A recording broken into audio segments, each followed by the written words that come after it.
ابھی ایک صدی پہلے بھی ایک محدث کا انتقال ہوا، وہ کہتے ہیں میں مدینہ پاک میں تھا. ہر انسان کا ایک سبجیکٹ ہوتا ہے، موضوع ہوتا ہے.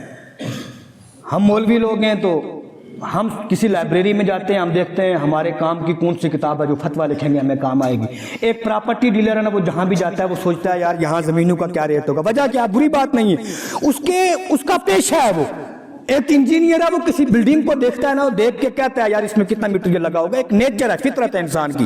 وہ محدث کہتے ہیں میں نا مدینہ پاک سے ہوٹل سے کمرے سے نکلا اور میں مسجد نبوی کی طرف جا رہا تھا.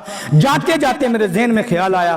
میں نے کہا میرے حضور نے فرمایا ہے مدینہ پاک میں 2 جنتیں ہیں، ایک جنت البقیع ہے، ایک ریاض الجنہ ہے.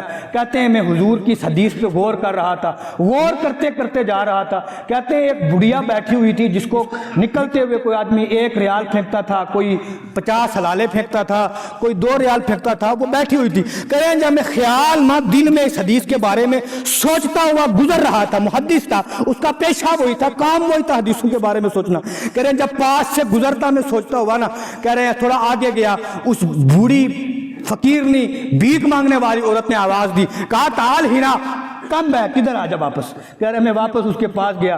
کہہ رہے ہیں اس نے کہا، وہ بوڑھی لگی کہنے، کہا تو اسی لیے محدث بنا کہ تو یہ سوچے کہ حضور کے شہر میں 2 ہی جنتیں ہیں. کہا سن مدینۃ الرسول کلھا جنت، کہا حضور کا شہر سارے کا سارا ہی جنت ہے.